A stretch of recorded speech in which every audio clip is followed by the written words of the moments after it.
نحمده ونستعينه ونستغفره ونعوذ بالله من شرور أنفسنا ومن سيئات أعمالنا من يهده الله فلا مضل له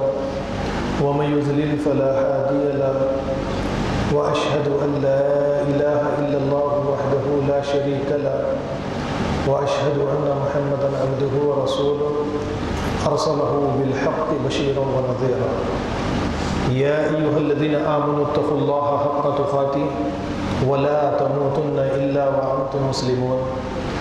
يا أيها الناس اتقوا ربكم الذي خلقكم من نفس واحدة وخلق منها زوجها وبث منهما رجالا كثيرا ونساء واتقوا الله الذي تساءلون به والأرحام إن الله كان عليكم رقيبا يا أيها الذين آمنوا اتقوا الله وقولوا قولا سديدا يصلح لكم أعمالكم ويغفر لكم ذنوبكم ومن يطيع الله ورسوله فقد فاز فوزا عظيما أما بعد فإن خير الحديث كتاب الله وخير الهدي هدي محمد صلى الله عليه وسلم وشر الأمور محدثاتها وكل محدثة بدعة وكل بدعة ضلالة وكل ضلالة في النار قال الله تعالى في القرآن المجيد فإذا قرأت القرآن فاستعذ بالله من الشيطان الرجيم أعوذ بالله السميع العليم من الشيطان الرجيم بسم الله الرحمن الرحيم يا أيها الذين آمنوا إذا نودي للصلاة من يوم الجمعة فاسعوا إلى ذكر الله وذروا البيع معزز حاضرین مسجد، پچھلے خطبہ جمعہ کے موقع پر آپ حضرات کے سامنے ربیع الاول کے مہینے کو سامنے رکھتے ہوئے خاص میں نے وہ باتیں آپ حضرات کے سامنے پیش کرنے کی کوشش کی جن باتوں کے ذریعے سے اگر جس پر عمل کر لیا جائے تو نبی کریم صلی اللہ علیہ وسلم کی جو سنتیں ہمارے بیچ میں آج زندہ نہیں ہیں، ان سنتوں کو زندہ کرنے کے بعد میں جو امت کچھ گروپوں کے اندر، گروہ کے اندر تقسیم ہو چکی ہے، یا پھر اسی طریقے سے اس امت کی شبیہ، اس کا چہرہ، اس کی شناخت غیر مسلمین کے سامنے لڑائی جھگڑے یا جھگڑالو قوم کی حیثیت سے جا رکھی ہے، ان چیزوں کا خاتمہ کیا جا سکتا ہے۔ اس سلسلے میں نے چند باتیں آپ کے سامنے جو رکھی تھی وہ یہ کہ اس ربیع الاول کے مہینے کو ایک کمپیشین منتھ کے طور پر اگر ہم منائیں اور ربیع الاول کی 12 تاریخ کو کمپیشین ڈے کے طور پر اگر ہم منائیں تو یہ ہمارے لیے زیادہ بہتر رہے گا کہ ایک رحمت کے مہینے کے طور پر اس مہینے کو منائیں، یا جو دن منایا جا رہا ہے اس دن کو ایک رحمت کے دن کے طور پر اگر ہم منائیں تو بدعات، خرافات سے اجتناب بھی ہو جائے گا۔ اب اس سلسلے میں نے چند باتیں آپ کے سامنے رکھی اور 2-3 سال سے لگاتار آپ کے سامنے رکھتے چلا آ رہا ہوں۔ میں نے یہ آپ کے سامنے بتانے کی کوشش کی کہ گھروں پر لائٹنگ لگانا یا دعوتوں کا اہتمام کرنا یا پھریرے لگانا یا جلسے اور جلوس کی شکل میں گھروں سے باہر نکلنا، ایک جگہ پر جمع ہو جانا، لوگوں کو تکلیفیں دینا، یہ نبی کریم صلی اللہ علیہ وسلم کی سنت نہیں ہے۔ نبی کریم صلی اللہ علیہ وسلم کی سنتوں پر اگر ہم نظر ڈالیں گے تو اللہ کے نبی کی سنتیں لوگوں کو فیض پہنچانے والی، لوگوں کی تکالیف دور کرنے والی، لوگوں کے سکھ میں، ان کے درد میں شریک ہونے والی، ان کو دکھ دینے والی یا تکلیفیں دینے والی، یہ نبی کریم صلی اللہ علیہ وسلم کی سنتیں ہو ہی نہیں سکتی ہیں۔ اگر اس دن کو مسلمان منانا ہی چاہتے ہیں تو میں نے یہ بات آپ کے سامنے رکھی جیسے قرآن کہتا ہے وَمَا أَرْسَلْنَاكَ إِلَّا رَحْمَةً لِلْعَالَمِينَ، کہ ہم نے اے نبی صلی اللہ علیہ وسلم آپ کو سارے عالموں کے لیے رحمت بنا کر بھیجا ہے۔ تو اس سارے مہینے میں اللہ کے نبی کی پیدائش کو سامنے رکھ کر اگر مسلمان رحمت والے کام کاج کرے، اس کے لیے میں نے 2 سال پہلے بلڈ ڈونیشن کیمپ بھی رکھائے تھے، اور پھر اس طریقے سے پچھلے سال سے ہم نے ایک کام کا آغاز کیا تھا۔ اس کے بہترین نتائج ہمارے سامنے آتے بھی جا رہے ہیں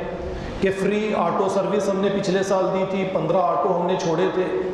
جس کے ذریعے سے غیر مسلمین کے اندر کئی تیلگو میں قرآن اور تیلگو اور انگلش میں اللہ کے نبی کی سیرت پر اور دین سے متعلق چھوٹے چھوٹے کتابچے تقسیم کیے گئے، اور اس سال بھی 13 آٹو 2 دن کے لیے فری رکھے گئے الحمدللہ۔ ہماری اپنی بستی کے یہ نوجوان تھے جنہوں نے یہ سروس دی ہے، آپ ان سے ملاقات کر کے پوچھ سکتے ہیں، میں آپ کو نام بتا سکتا ہوں کہ غیر مسلمین کو جب انہوں نے فری سروس دی تو غیر مسلمین کی زبانوں سے جو الفاظ نکلے، پہلے تو یہ سوال کرنے لگے کہ آپ کیوں فری سروس دے رہے ہیں؟ تو آٹو والوں نے جب بتایا کہ اللہ کے نبی صلی اللہ علیہ وسلم اس مہینے میں پیدا ہوئے، لہٰذا ہم رحمت کے کام کاج کر رہے ہیں، ہم فری خدمت انجام دینا چاہتے ہیں۔ اس کے بعد میں ہمارے یعنی یہ نوجوانوں نے مجھے جو باتیں بتائی وہ یہ کہ بھگوان تمہیں عمر دے، اللہ تمہاری عمر لمبی کرے، دین بڑا ہی اچھا مذہب ہے، یعنی اسی طریقے کے کام کاج کے لیے، یعنی اس مہینے میں اسی قسم کے اگر ہم کام کاج کریں گے تو غیر قوم کی نظروں سے بھی نفرت دور ہوگی، ان کے دلوں میں بھی محبت بیٹھے گی۔ اس کام کو ہم الگ الگ طریقوں سے آگے بڑھا سکتے ہیں۔ ربیع الاول کا مہینہ آ جائے یا 12 ربیع الاول کی تاریخ آ جائے، جتنے افراد ہیں یعنی مالدار افراد ہیں یہ اپنی طرف سے فری آٹو سروس لگا دیں، 1 دن کے لیے، 2 دن کے لیے، 3 دن کے لیے۔ 1200 یا 1300 روپئے 1 دن کے لیے آٹو والا لے گا، زیادہ پیسے بھی آپ سے نہیں لے گا۔ یعنی اس طریقے کی خدمت دے سکتے ہیں ہم، یا پھر اس طریقے سے جو مالدار ہے یہ دواخانوں کی طرف چلے جائیں یا ایسے جگہوں پر چلے جائیں جہاں پر بھوکے افراد رہتے ہیں، یا مریضوں کے یہاں پر چلے جائیں جو 5000 10,000 روپئے کے لیے مجبور ہے، یا پھر اسی طریقے سے جو چھوٹی چھوٹی رقم کے لیے جیل کے اندر سڑ رہے ہیں، سالوں سے سزا کاٹ رہے ہیں، انہیں آزادی دلوانے کے لیے کہ اللہ کے نبی صلی اللہ علیہ وسلم نے ترغیب دلوائی، قرآن نے ترغیب دی کہ غلاموں کو آزاد کیا جائے۔ تو یہ نبی کریم صلی اللہ علیہ وسلم کی اگر سنتوں کو زندہ کرنے کے لیے مسلم قوم آگے آ جائے تو ان کے سامنے ایک ہدف ہوگا کہ انسانیت کے ساتھ اچھا سلوک کرنے کے یہ بھی طریقے ہیں، اس طریقے سے بھی ہم خوشیوں کو، جشن کو ہم اس طریقے سے بھی منا سکتے ہیں۔ نفرتوں کے بجائے محبتوں کو بڑھانے کے لیے میرے اپنے نظریے کے مطابق، میری اپنی سوچ کے مطابق یہ طریقہ بڑا بہترین ہے۔ اس کے ذریعے سے لوگوں کے دلوں میں محبتیں بڑھیں گی، نفرتیں دور ہوں گی۔ تو خیر یہ باتیں پچھلے خطبہ جمعہ کے موقع پر میں نے آپ حضرات کے سامنے پیش کرنے کی کوشش کی تھی۔ آج اس خطبہ جمعہ کے موقع پر آپ حضرات کے سامنے جمعے کی کیا فضیلت ہے اور جمعے کے دن سے اللہ رب العالمین نے مسلمانوں کو کس طریقے سے آزمائش میں ڈالا ہے، یہ باتوں کو مختصر سے وقت میں آپ لوگوں کے سامنے پیش کرنے کی کوشش کروں گا۔ میں نے سورہ جمعہ کی ایک آیت آپ کے سامنے تلاوت کی ہے۔ آپ حضرات اچھی طرح سے جانتے ہیں کہ جمعے کے دن کی کیا فضیلت ہے۔ نبی کریم صلی اللہ علیہ وسلم نے اس دن کثرت کے ساتھ آپ پر درود پڑھنے کی تلقین فرمائی، یا پھر اسی طریقے سے اس روز سورہ کہف کی تلاوت کرنا ہے۔ وہ بات تو بار بار رکھتا ہوں کہ سورہ کہف کی تلاوت صرف عربی میں نہیں بلکہ تدبر و تفکر کے ساتھ ہمیں کرنا ہے، اور اس میں جو دروس ہمیں دیے گئے ذوالقرنین کی شکل میں، یا پھر اسی طریقے سے باغ والوں کی شکل میں یا کہف والوں کی شکل میں جو دروس ہمیں درس ہمیں جو اس سے ملتا ہے، اس کے ذریعے سوسائٹی کے اندر ایک کردار ہمیں ادا کرنا ہے۔ عربی میں پڑھیں گے تو کردار ادا کرنے کے لیے نہ کوئی تیاری ہوگی نہ کوئی سمجھ ہوگی، تو بہتر ہے کہ عربی میں پڑھنے سے زیادہ بہتر ہمارے لیے یہ ہے یا پھر عربی میں پڑھے، آیت کا ترجمہ پڑھے، تدبر و تفکر کرے اس پر۔ اس طریقے سے اگر تلاوت کریں گے تو سورہ کہف کی تلاوت ہمارے لیے فائدہ مند رہے گی، ہمیں فائدہ پہنچائے گی۔ عربی میں پڑھیں گے صرف تو ساری زندگی پڑھتے چلے جائیں، کوئی مقصد کوئی آپ کو حاصل ہونے والا یا آپ کی زندگی کے اندر کوئی تبدیلی آنے والی نہیں ہے۔ خیر اس جمعے کے دن کے بارے میں آپ کے سامنے یعنی آپ سنتے رہتے ہیں کہ اس کی فضیلت کیا ہے۔ جیسا کہ نبی کریم صلی اللہ علیہ وسلم نے کبھی یہ فرما دیا کہ جمعے کے روز غسل کرنا، اچھے کپڑے پہننا، عطر لگانا، مسجد کو جلد سے جلد آنے کی کوشش کرنا، اور اس کو بطور تمثیل یا بطور حقیقت اللہ کے نبی صلی اللہ علیہ وسلم نے ثواب کے لیے جو باتیں بیان فرمائی کہ جو پہلے آئے اونٹ کا ثواب، جو بعد میں آئے گائے کا ثواب، اس کے بعد آئے بکرے کا ثواب، اس کے بعد آئے مرغی کا ثواب، اس کے بعد جو آئے انڈے کا ثواب، اور اس کے بعد میں فرشتے اپنے دفتروں کو بند کر کے خطبہ سننے کے لیے خطیب کا بیٹھ جاتے ہیں، اور جو دیر سے آتے ہیں خطیب ممبر پر جب چڑھ جاتا ہے اس کا نام رجسٹر کے اندر نہیں لکھا جاتا ہے۔ یہ تمام باتوں سے تو آپ اچھی طرح سے واقف ہیں۔ نبی کریم صلی اللہ علیہ وسلم نے مسلمانوں کو اس بات کی ترغیب دلوائی ہے کہ وہ جمعے کا اہتمام اچھی طرح سے کریں۔ اب آپ خود ذرا دیکھ لیں، اس دنیا کی مثالیں بھی آپ کے سامنے، کئی مثالیں اس دنیا کی آپ کے سامنے لائی جا سکتی ہیں کہ آپ کسی دکان پر کام کرتے ہیں، کسی کمپنی میں آپ کام کرتے ہیں، وہاں کے کچھ قوانین، کچھ ضوابط وہاں کے ہوا کرتے ہیں، وقت کی پابندی آپ کو کرنا ہوتا ہے، اور پھر اسی طریقے سے ایمانداری کے ساتھ آپ کو کام کاج کرنا ہوتا ہے، مالک کی بات آپ کو غور و فکر سے آپ کو سننی پڑتی ہے، اور وفاداری کے ساتھ کام کاج آپ کو ادا کرنا پڑتا ہے۔ تو ہر سوسائٹی یا ہر کمیٹی کے اندر اس طریقے کے کچھ قوانین ہوا کرتے ہیں۔ اسی طریقے کا ایک قانون اللہ رب العالمین نے ہفتے میں ایک دن نماز جمعہ کی شکل میں یا خطبہ جمعہ کی شکل میں ایک دن رکھ دیا ہے۔ اب وہ افراد جو با وفا ہوتے ہیں، بے وفا نہیں ہوتے، جنہوں نے اللہ کا کھایا ہے، جن کو اللہ نے زندگی دی ہے،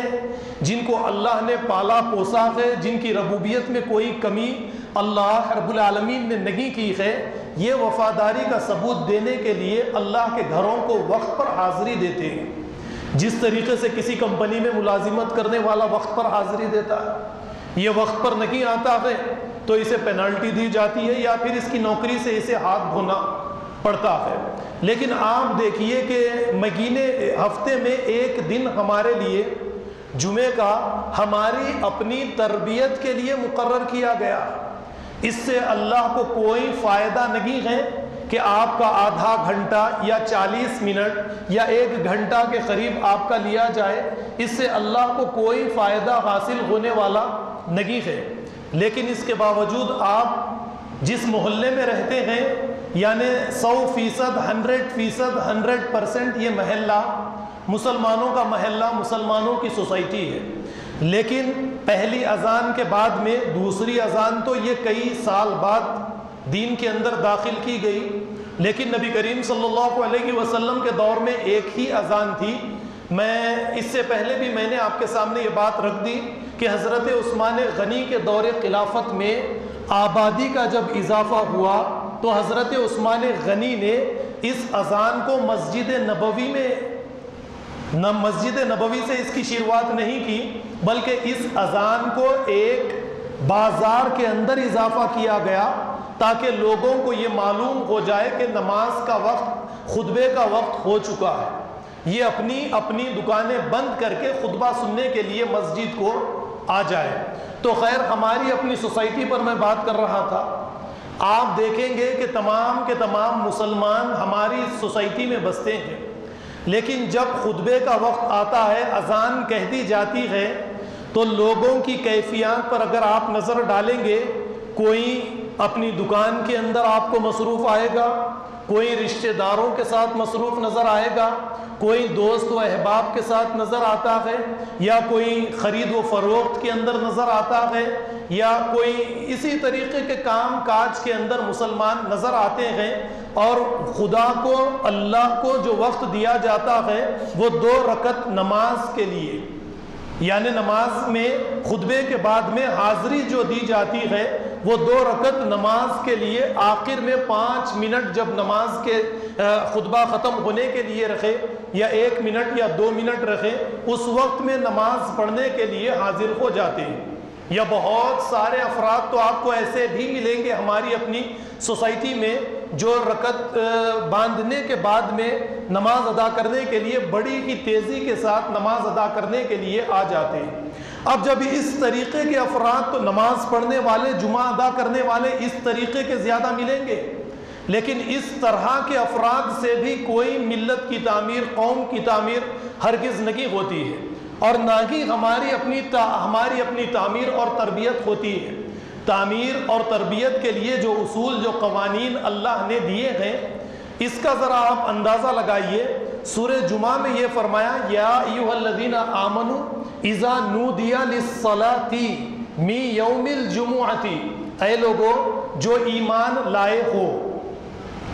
جب نماز کے لیے اذان کہہ دی جائے، خطبے کے لیے اذان کہہ دی جائے، اللہ تعالیٰ نے یہاں پر فرمایا یا ایھا الذین آمنوا اذا نودی للصلاۃ من یوم الجمعۃ فاسعوا الی ذکر اللہ وذروا البیع۔ دو باتیں یہاں پر بیان فرمائی، آپ ذرا غور کیجئے کہ دوڑو۔ اب یہاں پر دوڑنے سے مراد میں نے دیکھا کہ نماز کے وقت دوڑتے ہوئے تیزی کے ساتھ گاڑی پر بیٹھ کر تیزی کے ساتھ مسجد کی طرف آنا، ایسا نہیں ہے۔ نماز کے لیے وقار کے ساتھ، سکون کے ساتھ نماز کی طرف، اللہ کے گھروں کی طرف آنا چاہیے۔ بلکہ یہاں پر جو بات اللہ رب العالمین نے فرمائی کہ نماز سے ایک دن پہلے، یعنی جمعے سے ایک دن پہلے ہی اس بات کی تیاری کر لے، اپنے کام کاج جو بھی ہم نے تیاری، یعنی جو بھی کل کرنا ہے، ان تمام کے تمام کاموں کو روک دے اور نماز اور خطبے کی تیاری ایک روز پہلے ہی سے کر لے کہ کل کا دن جمعے کا دن ہے، یہ دن بڑا ہی فضیلت والا دن ہے۔ جیسا کہ نبی کریم صلی اللہ علیہ وسلم نے فرمایا کہ دنوں میں سب سے بہترین افضل دن جو ہے وہ جمعے کا دن ہے۔ اب یہاں پر جمعے کا دن فضیلت والا، اس سے مراد آپ یہ نہ لے لیں کہ کوئی ایک عجیب و غریب قسم کا دن ہوگا، دن تو وسیع ہے، لیکن یہ جمعے کے دن کو فضیلت صرف اور صرف اس لیے دی گئی ہے کہ اس میں جمعے کی نماز کا اہتمام، جمعے کے خطبے کا اہتمام اور ملت کی تعلیم اور تربیت کے لیے دروس خطبات کا اہتمام کیا جاتا ہے۔ اس دن لوگ اپنے اپنے مسائل کے حل کے لیے اور اللہ سے جڑنے کے لیے، اللہ کی قربت حاصل کرنے کے لیے، خطبہ سننے کے لیے مسجد میں آ جاتے ہیں۔ اسی لیے یہ بڑا ہی فضیلت والا دن ہے۔ حدیث میں آگے تو اللہ کے نبی نے یہ بھی فرمایا کہ جس دن سورج جمعے کے تمام ایام پر طلوع ہوتا ہے، لیکن جمعے کے دن پر جو سورج طلوع ہوتا ہے یہ بڑا ہی فضیلت والا ہے۔ اسی دن اللہ نے آدم کو پیدا کیا، اسی دن اللہ نے آدم کو جنت سے نکالا ہے۔ یعنی آپ فضیلت دیکھیے جمعے کے دن کی جو نبی کریم صلی اللہ علیہ وسلم نے بیان فرمائی ہے۔ اب یہاں پر میں آپ کے سامنے جو باتیں رکھ رہا تھا وہ یہ کہ اللہ نے فرمایا کہ تم نماز کے لیے، خطبے کے لیے جلدی کرو، فاسعوا الی ذکر اللہ، اللہ کے ذکر۔ یہاں پر ذکر سے مراد ایک تو قرآن نماز کو بھی لیتا ہے، پھر اسی طریقے سے قرآن کہیں پر وعظ و نصیحت کو بھی ذکر، یعنی خطبے کو بھی ذکر مراد لیتا ہے، اور علماء یہی کہتے ہیں کہ ذکر سے مراد خطبہ ہے۔ تو دیکھیے یہاں پر دو باتیں اللہ نے یہ بیان فرمائی کہ ایک دوڑو خطبے کے لیے، نماز کے لیے جلدی کرو، نماز کا اہتمام کرو، خطبے کا اہتمام کرو، اور پھر ساتھ ساتھ فرمایا کہ تجارت کو ترک کر دو۔ تجارت کسی بھی قسم کی رہے نہیں کی جا سکتی ہے، تجارت کو ترک کرنے کا حکم دیا گیا ہے خطبہ کے لیے اور نماز کے لیے۔ لیکن ہماری اپنی سوسائٹی میں دیکھنے میں یہ آتا ہے کہ اگر کسی کی دکان ہے اور دکان پر کوئی نوکر ہے یا گھر کا کوئی فرد دکان سے، کاروبار سے جڑا ہوا ہے، تو یہ ایک مسجد میں نماز ادا کرتا ہے، پھر یہ نماز ادا کر کے جب آئے تو دوسرا بھائی دوسری مسجد کے لیے تشریف لے کر چلا جاتا ہے، تیسرا تیسری مسجد میں چلا جاتا ہے۔ اس طریقے سے جمعے کی نماز ادا کر کے مسلمان یہ سمجھتے ہیں کہ ہم نے اللہ نے جو ثواب ہمارے لیے مقرر کیا ہے یہ ثواب ہمیں مل گیا ہے۔ بات دوہرا دوں، برا نہیں مانیں گے آپ، کیونکہ بار بار لوٹ کر آتی ہے۔ میں ثواب کیا کہتا ہوں آپ کے سامنے؟ جو ریزلٹس آئے یہ ثواب، جس کے ریزلٹس نہ آئے آپ اسے ثواب کہہ لیں، اللہ اسے ثواب نہیں مان۔ آیتیں سورہ آل عمران میں، قرآن میں کئی جگہ پر آپ کو موجود ہیں، آپ دیکھ سکتے ہیں۔ تو اس طریقے سے دیکھیے اللہ نے یہاں پر فرما دیا کہ دوڑنا ہے نماز کے لیے، خطبے کے لیے، اور تجارت کو ترک کرنا ہے۔ اب تجارت آپ اچھی طرح سے جانتے ہیں کہ ہم تجارت کو ترک کرنا ہی نہیں چاہتے، اور تجارت بھی اللہ تعالیٰ جو چاہتے ہیں فَإِذَا قُضِيَتِ الصَّلَاةُ فَانْتَشِرُوا فِي الْأَرْضِ وَابْتَغُوا مِنْ فَضْلِ اللَّهِ۔ تجارت کتنی دیر کے لیے؟ ایک آدھے گھنٹے کے لیے، ایک گھنٹے کے لیے تمہیں تجارت روکنی ہے۔ سارے دن کے لیے جس طریقے سے یہودیوں کے لیے ہفتے کا دن مقرر کیا گیا تھا، اور یہودیوں کو یہ حکم دیا گیا تھا کہ یہ ہفتے کے دن کسی قسم کا کوئی کاروبار نہیں کریں گے، سارا دن اللہ کی عبادت کے لیے مقرر کر لیں گے۔ اور عیسائیوں سے یہ کہا گیا تھا کہ یہ یوم الاحد کا دن یہ اپنی یعنی اللہ کی عبادت کے لیے مقرر کریں گے، اس دن کسی قسم کا کوئی کاروبار نہیں کریں گے، خالص اللہ کی عبادت کریں گے۔ انہوں نے ہیلے بنائے، بہانے بنائے کہ یعنی یہ بات آگے آپ کے سامنے لاؤں گا کہ کس طریقے سے یہود اور عیسائیوں نے ہفتے کے دن کے مسئلے میں اللہ نے ان کو آزمایا، اور عیسائیوں کو اتوار کے دن کے مسئلے میں آزمایا۔ ٹھیک اسی طریقے سے آج ہم مسلمانوں کو اللہ رب العالمین جمعے کے دن آزمائش میں ڈالے چلے جا رہے ہیں۔ جمعے کے دن سے پتہ چلتا ہے کہ کون منافق ہے، کون مسلمان ہے، کون مومن ہے۔ آپ اس کو سمجھنے کے لیے دیکھیے سورۃ الاعراف کی طرف میں آپ کو لیے چلوں گا۔ سورہ بقرہ میں بھی اس کا ایک یعنی تھوڑا سا ذکر ہمیں ملتا ہے۔ اللہ تعالیٰ نے سورۃ الاعراف کے اندر یہودیوں کا ذکر کیا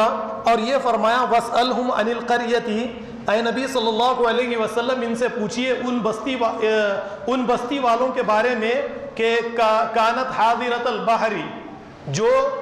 ایک نہر کے کنارے جن کی بستی موجود تھی۔ یعنی دیکھیے یہاں پر یہودیوں کا ذکر کیا جا رہا ہے جنہیں ہفتے کے دن مچھلیوں کا شکار کرنے سے منع کر دیا گیا تھا، اور ان کی تجارت، ان کا گزر بسر زیادہ تر مچھلیوں کے شکار ہی پر تھا اس وقت میں۔ اس وقت اللہ رب العالمین نے انہیں آزمائش میں ڈالنے کے لیے یوم السبت کے دن انہیں آزمائش میں ڈالا اور منع کر دیا، انہیں حکم دیا کہ ہفتے کے دن کسی قسم کی کوئی تجارت نہیں کی جائے گی۔ سارا ہفتے کا دن کوئی تجارت نہیں کرے گا یہودی۔ اللہ تعالیٰ فرماتے ہیں اِذْ یعدون فی السبت، کہ انہیں آزمائش میں ڈالا گیا ہفتے کے دن سے۔ استعتیہم اللہ تعالیٰ فرماتے ہیں ہیتانہم یوم سبتہم شروعا، کہ ہفتے کے دن مچھلیاں جو ہے جب انہیں منع کر دیا گیا تو ہفتے کے دن مچھلیاں کناروں پر آ جاتی اور ظاہر ہو جاتی، اور ہفتے کے علاوہ جو دوسرے دن ان کے شکار کے تھے یہ دن مچھلیاں کناروں پر نہیں آتی بلکہ سمندر کے اندر چلی جاتی۔ دیکھیے انہیں کس طریقے سے آزمائش میں ڈالا گیا۔ اب ہمارے یہاں پر بھی ٹھیک یہی معاملہ ہوتا ہے۔ جمعے کی نماز کا وقت آتا ہے، کوئی رشتہ دار مچھلی بن کر ہمارے مکان میں آ جاتا ہے۔ جمعے کے خطبے کا وقت شروع ہوتا ہے، کوئی گاہک ایسا مچھلی بن کر ایک بڑا گراہک ہول سیل دکان پر آ جاتا ہے، اسے روکتا ہے۔ یا جمعے کا دن ہوتا ہے، کوئی دوست مچھلی بن کر آ جاتا ہے۔ یہ آزمائش ہے آپ کے لیے، یہ آپ کو آزمائش میں ڈالا جا رہا ہے۔ آپ کو اس چیز سے بچنا چاہیے۔ جمعے کے دن کا اہتمام آپ کو کرنا پڑے گا۔ جمعے کے خطبے کے لیے آپ کو ساری چیزوں کو ترک کرنا پڑے گا۔ یا پھر اسی طریقے سے دیکھیں گے جمعے کا دن آتا ہے، ایک نئی فلم جمعے ہی کے دن ریلیز کر دی جاتی ہے، جبکہ تعطیل کا دن سنڈے اتوار کا دن ہوتا ہے۔ لیکن یہ مچھلیاں ہیں جن مچھلیوں کے ذریعے آپ کو آزمائش میں ڈالا جا رہا ہے۔ اب جمعے کی ہمارے یہاں پر اگر کوئی اہمیت ہے، یا پھر ہم نے جیسا کہ نبی کریم صلی اللہ علیہ وسلم کا وہ فرمان کہ ان قریب تم یہود و نصارہ کے نقش قدم پر چلو گے، وہ ایک بالشت چلے ایک بالشت چلو گے، ایک ہاتھ چلے ایک ہاتھ چلو گے، اگر وہ گوہ کے سوراخ میں داخل ہو جائے تم بھی ہو جاؤ گے۔ اور پھر ایک بڑی بات ماں کو رکھ کر اللہ کے نبی صلی اللہ علیہ وسلم نے بیان فرما دی۔ آپ جانتے ہیں کہ میں بچوں کو سامنے رکھ کر یہ الفاظ اپنی زبان پر نہیں لاتا. آپ جان چکے ہوں گے وہ بات. تو دیکھیے یہود و نصارہ کہ تم نقش قدم پر چل کر رہو گے. اب جمعے کا دن یہ کوئی معمولی دن ہے؟ ہماری اپنی بستی کے تمام مساجد پر آپ نظر ڈال لیں, آپ کو یہ پتا چلے گا کہ تمام کے تمام وہ مسجد کسی بھی مکتبہ فکر سے تعلق رکھنے والی رکھے, کسی یعنی خاص گروہ کی مسجد رکھے, آپ تمام کی تمام مسجدوں پر نظر ڈال لیں, آپ کو یہی پتا چلے گا کہ مسجدیں بھرتی ہیں نماز کے وقت میں. خطبہ سننے کے لیے جس طریقے سے آپ اپنے مکان میں گھنٹوں بیٹھ کر یا دوست و احباب کے ساتھ گھنٹوں بیٹھ کر آپ بات چیت کرتے ہیں, آپ کے دل کو اچھا لگتا ہے, آپ کی نفس کو اچھا لگتا ہے. آپ اللہ کی, رسول کی, اللہ کی کتاب کی بات چیت سننے کے لیے اگر مسجد میں نہیں آتے تو اس کا مطلب صاف یہ ہے کہ اللہ کے دین کی باتیں ہمیں اچھی نہیں لگتی, ہمارے نفس کو نہیں بھاتی. اسی لیے ہم اللہ کے دین کی باتوں کو سننا نہیں چاہتے. ہم اپنی تعمیر, ہم اپنی تربیت صرف اور صرف سوسائٹی کے ذریعے, ٹی وی کے ذریعے یا فحش پھیلانے والی چیزوں کے ذریعے ہم ہماری تربیت کرنا چاہتے ہیں. جمعے کا ایک دن آدھے گھنٹے کے لیے جس میں تربیت بے انتہا ضروری ہے, جس میں انسانیت کی تعمیر بے انتہا ضروری ہے, اس کے بغیر کوئی سوسائٹی یا پھر اسی طریقے سے کوئی کمپنی کہیے, کوئی تجارت یا کسی بھی چیز کو آپ لے لیجئے, ترقی اور کامیابی حاصل نہیں کر سکتی. یہ کامیابی کا دن, یہ کامیابی کے کچھ لمحے, یہ کامیابی کے کچھ گھنٹے ہمارے لیے آج کوئی معنی نہیں رکھتے. تو آپ دیکھیے یہاں پر میں نے جو باتیں بتائی, آپ حقیقت میں دیکھیے جیسے سورۃ الاعراف میں یہودیوں کا نقشہ اللہ رب العالمین نے کھینچا ہے کہ یہ ہفتے کے دن مچھلی کا شکار, اللہ رب العالمین نے فرمایا کہ ہفتے کے دن تم مچھلی کا شکار ہرگز نہیں کر سکتے, اس شکار کو, اپنی تجارت کو ترک کرو اور اللہ کی عبادت کا سارا دن اہتمام کرو. اب انہوں نے دیکھا کہ مچھلیاں جو ہیں یہ ہفتے کے دن کناروں پر نہیں آتی, یہ دوسرے دن کناروں پر نہیں آتی, ہفتے کے دن آتی ہے. تو انہوں نے ایک ہیلا نکالا, وہ کچھ حوض یا گڑھے کناروں کے قریب بنا لیے اور کچھ نالیاں اس کے اندر نالیاں بنا دی. یہ مچھلیاں جو ہے ہفتے کے دن آ کر ان گڑھوں کے اندر پھنس جاتی اور یہ اتوار کے دن یا دوسرے دن نکال لیتے اور یہ کہتے کہ ہم نے ہفتے کے دن شکار نہیں کیا ہے. تو ٹھیک یہی معاملہ آج ہم مسلمانوں کے ساتھ ہو رہا ہے جمعے کو لے کر, کہ ہم بھی یہ کہتے ہیں کہ ہم نے جمعہ ضائع نہیں کیا, فلانی مسجد میں میرے بھائی نے جمعے کو ادا کر لیا اور پھر میں نے فلانی مسجد میں جمعے کو ادا کر لیا. ہم جمعے کی نماز, جمعے کا خطبہ سننے کے لیے آ رہے تھے, گاہک زیادہ آ گیا, ہم جمعہ سننے کے لیے آ رہے تھے, دوست و احباب یا پڑوسی یا ہمارے رشتہ دار ہمارے مکان کو تشریف لے کر آ گئے, اسی لیے ہم جمعے کا خطبہ سننے کے لیے نہیں آئے. ذرا آپ غور کیجئے, اللہ تعالیٰ آگے اسی سورۃ الاعراف کے اندر اللہ تعالیٰ یہ فرماتے ہیں کہ جب یہ معاملہ ہوا تو بنی اسرائیل کے اندر, یہودیوں کے اندر 3 گروہ بنے. ایک گروہ اللہ کی نافرمانی کرنے والا, ہفتے کے دن کے مسئلے, ایک گروہ ان نافرمانی کرنے والوں کو نہ ڈرانے والا, نہ روکنے والا, نہ ان کی نصیحت کرنے والا, لیکن یہ ہفتے کے دن عبادتوں کا اہتمام اچھی طرح سے کرتا تھا. ایک گروہ, ایک جماعت ان کے اندر یہ بنی جو بنی اسرائیل کو یہ حرکت کرنے سے روکتی تھی, انہیں نصیحت کرتی تھی, انہیں یہ کہتے تھے کہ یہ کیا ہے, اللہ تعالیٰ نے تمہیں ہفتے کے دن شکار کرنے سے منع کیا ہے, ہفتے کا دن خالص عبادت کے لیے ہے, اللہ کی اس دن عبادت ہونی چاہیے. تو وہ گروہ جو عبادت تو کرتا تھا لیکن منع نہیں کرتا تھا, یہ گروہ انہیں کہتا تمہیں کیا ہو گیا, تمہیں کیا لینا دینا ہے. اس طریقے کی باتیں آج ہمارے بیچ میں بھی 3 گروہ میں ہم مسلمان بھی آج ہم بٹ چکے ہیں. ہمارے بیچ میں بھی اس طریقے کے 3 گروہ ہیں، آپ ذرا غور کیجئے۔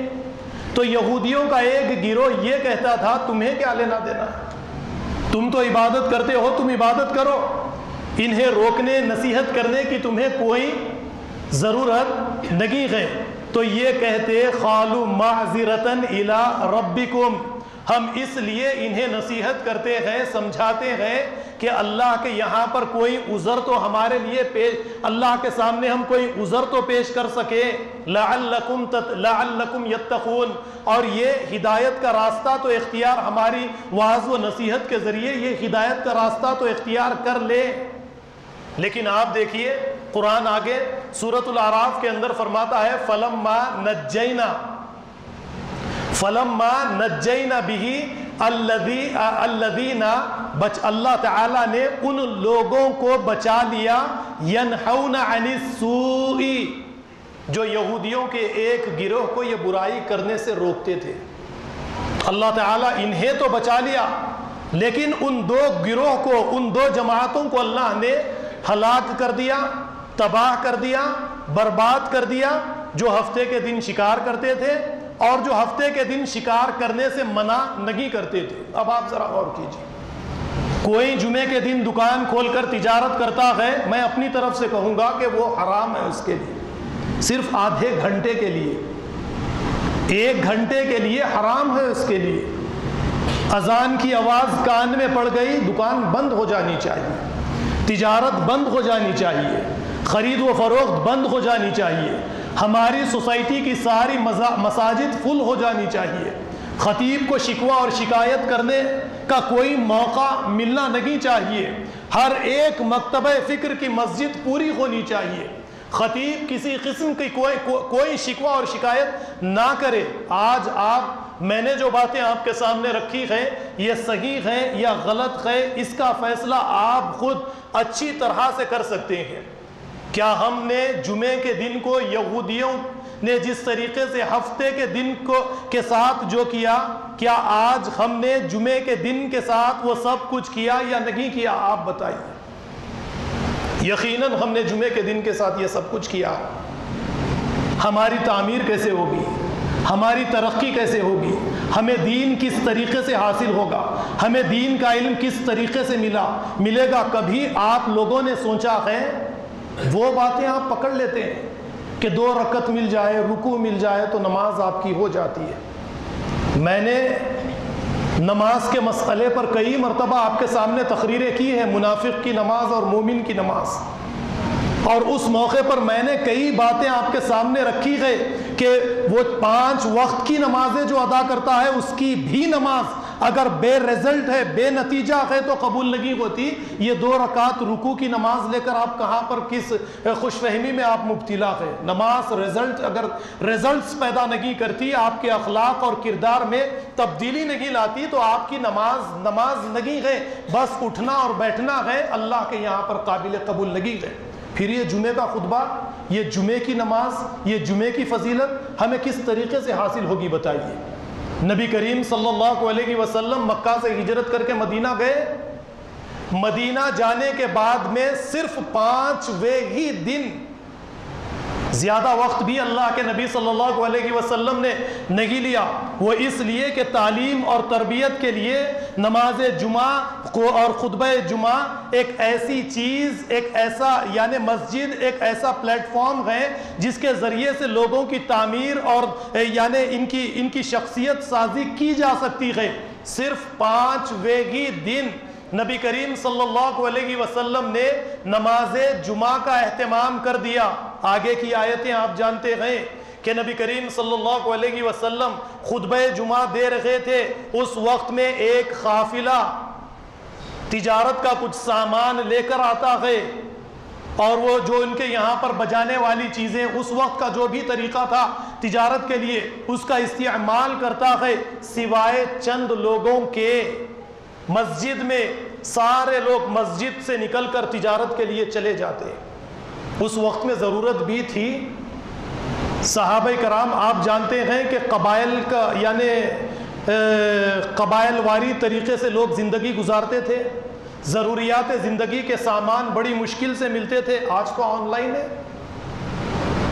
یا پھر آپ کے ہر گھر کے قریب میں دکانیں موجود ہیں. استری کا مسئلہ تو اتنا ایسا بنا دیا کہ نماز کے عین قریب میں دیکھتا ہوں کہ نوجوان بچے استری کرا کے نماز کے قریب استری کرا کے اپنے کپڑے مسجد کی طرف گھروں کی طرف جاتے ہیں. عجیب ہے. رات میں کر لیجئے استری, ایک دن پہلے کروا لیجئے استری. نماز کی اہمیت کیا, خطبے کی اہمیت بس اتنی سی رہ گئی. آپ دیکھیے کہ پہلے میں یعنی اللہ کے نبی صلی اللہ علیہ وسلم کے دور میں قافلے کا آنا, تجارت کا سامان لانا, اور پھر بعض صحابہ کا مسجد خالی کر کے تجارت کا سامان خریدنے کے لیے باہر چلے جانا, اللہ نے تنبیہ فرما دی اور یہ کہا کہ دیکھو خرید و فروخت بہتر نہیں ہے اس وقت میں. اللہ کے ذکر سے زیادہ, نماز سے زیادہ یہ چیزیں بہتر نہیں ہے. اللہ کے یہاں پر تمہارے لیے بہتر رزق موجود ہے. پہلے سے کرنی چاہیے یا نہیں کرنی چاہیے تیاری ہمیں بتائیں. ایک روز پہلے کر لیجئے, یا صبح فجر میں اٹھ کے ہم تیاری کر سکتے ہیں. مسجدوں کو آباد کیجئے اور نماز کے لیے, خطبہ کے لیے خطیب کے مسجد میں آنے سے پہلے کوشش کیجئے. کئی سالوں سے یہ باتیں میں آپ کے سامنے رکھتا چلا جا رہا ہوں کہ مسجد کو خطیب کے آنے سے پہلے آپ کو آنا ہے. ایک حدیث کے اندر نبی کریم صلی اللہ علیہ وسلم کا فرمان دیکھیے. ایک مرتبہ نبی کریم صلی اللہ علیہ وسلم نے فرمایا کہ میں نے یہ ارادہ کیا تھا کہ نماز پڑھانے کے لیے کسی صحابی کو حکم دوں اور اس کے بعد میں مدینہ کے اندر نکلوں اور ان لوگوں کو تلاش کروں جو مسجد کو نماز کے لیے, خطبہ جمعہ کے لیے نہیں آتے. ان لوگوں کو ان کے گھر کے ساتھ جلا ڈالوں. آپ ذرا غور کیجئے کتنی نفرت کا اظہار اللہ کے نبی صلی اللہ علیہ وسلم نے فرمایا. 2 رکعتیں آپ کے لیے کم بھی کر دی گئی. بعض لوگ کچھ سال پہلے اعتراضات بھی کرتے تھے کہ 5 منٹ بڑھ گئے, تو خطبے کے بعد میں مجھے پکڑ لیا کرتے تھے کہ 5 منٹ بڑھ گئے, کیسا بڑھا دیا آپ, آدھا گھنٹہ ہونا چاہیے. پھر آدھے گھنٹے کے بعد تو بعض مساجد کے ذمہ داران نے 15 منٹ 20 منٹ کا خطبہ کر دیا. اب آپ دیکھیں گے کہ 10 سال اگر چلے جائیں گے تو یہ 15 منٹ کے بعد 7 منٹ 8 منٹ 5 منٹ رہ جائیں گے, اور پھر 10 سال چلے جائیں گے تو یہی ہماری کیفیت, یعنی ہمارے اندر سے عادت اور طاقت ختم ہوتی جاتی ہے. پھر وہ 5 منٹ کے بعد میں آگے آنے والی نسلیں 2 منٹ 1 منٹ کا خطبہ کہیں گی آپ سے. یہ ہوگا, ہم سننا ہی نہیں چاہتے کچھ بھی, ہم سمجھنے کے لیے تیار ہی نہیں ہے. اگر اس طریقے سے جس طریقے سے یہودیوں پر ہفتے کا دن سارا دن عبادت کے طور پر فرض کر دیا جاتا تو ہم کیا کرتے آپ بتائیے. نہیں کیا, بس آدھا گھنٹہ 1 گھنٹے کے لیے آپ کو یہ کہا کہ تجارت کو بند کر دو, کام کاج کو ترک کر دو, اللہ کا ذکر اللہ کے ذکر کے لیے مسجد میں آ جاؤ, 2 رکعت نماز ادا کر لو. اس کی بڑی فضیلت ہے. اللہ تمہارے رزق میں برکت دے گا, تمہاری اولاد میں برکت دے گا, تمہاری تجارت میں برکت دے گا. یہ باتوں کو ہم سمجھتے نہیں, سمجھنے کی کوشش بھی نہیں کرتے. تو خیر, یہ چند ضروری باتیں تھیں کہ آپ لوگوں کو یعنی جب بھی کبھی بھی میں مسجد میں خطبہ دینے کے لیے آتا ہوں تو صرف ایک صف رہتی ہے, اور اس کے بعد میں آپ جانتے ہیں کہ نماز کے قریب مسجد پوری مکمل ہوتی ہے. یہ سلسلہ کئی سالوں سے اسی طریقے سے چل رہا ہے. پھر میں مثالیں بھی دیتا تھا آپ لوگوں کے سامنے, دہراؤں وہ مثال کو. بورا بنڈے میں مسجد توحید ہے, میں خطبہ دینے کے لیے جاتا تھا. آدھا گھنٹہ پہلے میں ٹرین سے 12:30 بجے 1 بجے خطبہ ہے, میں ٹرین سے آدھا گھنٹہ پہلے جاتا,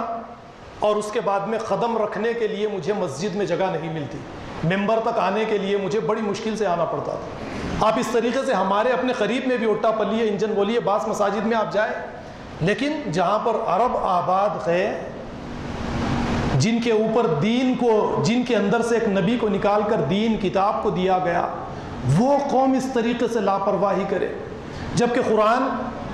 ایک آیت میں یہ کہتا ہے, یا ایھا الذین آمنوا استجیبوا للہ وللرسول اذا دعاکم لما یحییکم. اے لوگو, جب تمہیں اللہ بلائے اور اس کا رسول بلائے تو اس پر لبیک کہو, اس لیے کہ جب تم لبیک کہو گے تو تمہیں زندگی ملے گی, یعنی تم مردہ ہو. ایسی زندگی کو اسلام مردہ تسلیم کرتا ہے. آگے کی بات بھی آگے رکھوں, سورۃ الاعراف میں کیا فرمایا گیا قلنا لهم كونوا قردة خاسئین، جب یہودیوں نے یہ کیا ہفتے کے دن کے مسئلے میں تو اللہ نے فرمایا کہ تم ذلیل بندر بن جاؤ۔ جب ہم خطبہ سننے کے لیے نہیں آئیں گے، وعظ و نصیحت کو بالکل ترک کر دیں گے، جانوروں والی صفات ہمارے اندر پیدا ہو جائیں گی۔ ہم وہ مخلوق رہیں گے جو کپڑے تو پہنیں گے لیکن ہمارے اندر صفات جانوروں جیسے ہمارے اندر صفات پیدا ہو جائیں گی۔ تو یہ صفات کو نکالنے کے لیے، اعلیٰ انسانی اوصاف کو ہمارے اندر پیدا کرنے کے لیے اس طریقے کی مجلسیں ہمارے لیے بے انتہا ضروری ہے۔ اور سننا، قرآن کہتا ہے کہ غور و فکر کے ساتھ، تدبر کے ساتھ سننا ہے، اور جو سن کر اس پر عمل نہیں کرتے ان کے بارے میں تو فرماتا ہے وَهُمْ لَا يَسْمَعُونَ، سنتے ہیں لیکن کچھ نہیں سنے جیسا، سن کر ان کی زندگیوں پر اس کا کوئی اثر نہیں ہوتا۔ ہمارے بھائی نے ایک بات بتائی تھی کہ ہماری اسی مسجد کے اندر ایک مسئلہ ہوا پرسن کہ دوران نماز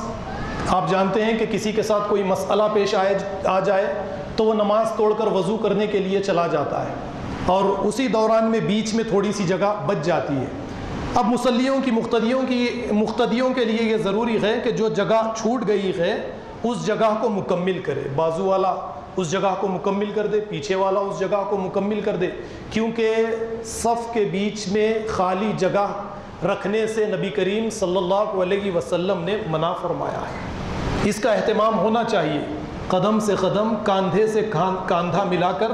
ہمیں نماز ادا کرنی چاہیے۔ یہ طریقہ، یہ سنت نبی کریم صلی اللہ علیہ وسلم کی ہے۔ اس بات کا خیال رکھے کہ اگر کسی کے ساتھ کوئی مسئلہ پیش آ جائے، وہ اپنی جگہ چھوڑ کر چلا جائے تو دوسرے کے لیے یہ ضروری ہے کہ اس جگہ کو پوری مکمل کر ڈالے، آپس میں ایک دوسرے سے مل جائے۔ ایک دوسرا ضروری اعلان یہ ہے کہ بابا نگر مسجد حرمین سی بلاک ہے شاید، مسجد حرمین میں کل بروز ہفتہ بعد نماز عشاء قتل ایک سنگین جرم اس عنوان سے ایک جلسہ منعقد کیا جا رہا ہے۔ آپ تمام حضرات سے گزارش ہے کہ اس میں شرکت کریں۔ وآخر الدعوانا ان الحمد للہ رب العالمین۔